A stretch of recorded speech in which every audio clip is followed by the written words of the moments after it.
right, next on the track, women's 100-meter hurdles. As we set the stage here, they'll be both benefiting from that wind at their back, but also challenged by it, because that can push you a little bit closer to those barriers than you would like, perhaps. But we've seen already some good efforts across the globe in this event. And Adi, I think you said on a broadcast of the Diamond League yesterday, kind of your favorite event given the talent pool. It's my favorite event to cover, the women's 100. And we start off with our headliner here, Amber Hughes. Why? Because she has already set a personal best 12:61 in Gainesville, a race that produced a lot of the world's fastest times in this event. She was 5th at the 60 hurdles indoors earlier this season.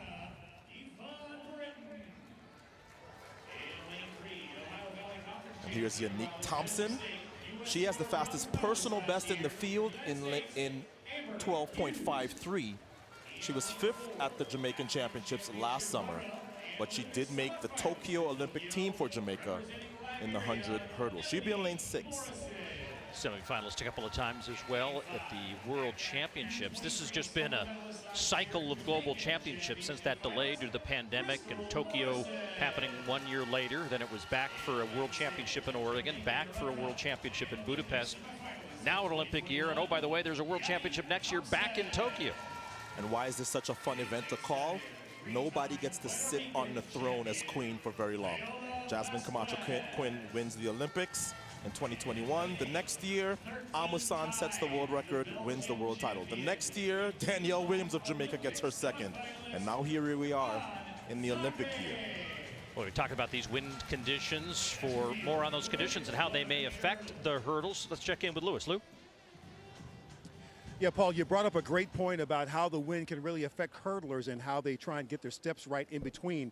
I have to tell you, I'm down trackside just by the start, and it's not a steady wind, it's gusting. So it's hard to figure exactly what's going to happen once you get called up in the blocks, set, and start. And then the steps have to be right to that first hurdle, and then you're hoping that you're okay for the next hurdle. So if something gets awry because you hit a gust of wind, that could affect the entire race. But it's gusting and not steady. We'll see what happens. Paul. And gusting is the worst kind of wind you want, because that's the one that surprises you when you sort of get your mind set for the measurement for where you have to clear that hurdle, and all of a sudden you get this little push in the back. You're a car guy, Paul. It's like when that turbocharger kicks in and surprises you mid-turn. That's not fun. Do have one vacancy in the middle of the track. Crystal Morrison of Jamaica was scheduled to run in lane 5, but she has obviously scratched from this race. So 6 women, lanes 2 out to lane 8. And Zagre of Belgium out in lane 8, 3-time Olympian. She's appeared in 7 World Championships as well. Ran collegiately at Florida State. If Hughes runs the way she ran in Gainesville, this won't be close.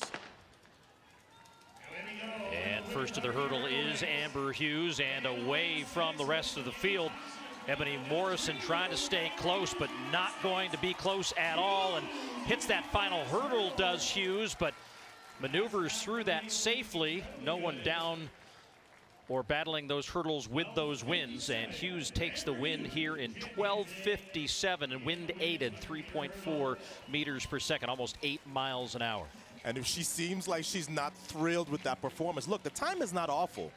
If she seems like she's not thrilled with the performance, all American hurdlers know you could probably run 12:40 in Eugene this year and not make the Olympic team. So yes, she'll be happy with the win, although as you said, she did smack that last hurdle, but you have to get your time. And first to the hurdle is Amber Hughes, and away from the rest of the field. As a member of Team USA in this event, it's probably going to be one of the most competitive events at the Eugene Olympic Trials. So there's another look. Center of your screen is Amber Hughes of the United States. And she really had no competition until, yeah, she did have that clobbering that last hurdle. Didn't affect her that much. Pretty clean effort for Amber Hughes. 12:57 gets her the win and the opportunity to speak with Lewis Johnson. Well, I can confirm that the 8-mile-an-hour wind is still blowing here on the track, Amber. So how did you manage it? I saw you hit the last hurdle, and kind of was the wind a part of that? Yeah, I will say too much wind for hurlers, just never good if you don't know how to react. So Definitely, I know it was not legal, but it's still the fastest I've ever run. So it came off a lot quicker, but I was proud of myself for still finishing the race. Okay, let's talk about that. 12:57 wind dated, right? Yes. But what does it mean to see a time like that psychologically? Do you think like, okay, I can get back there maybe with a legal wind at the trials? Yes.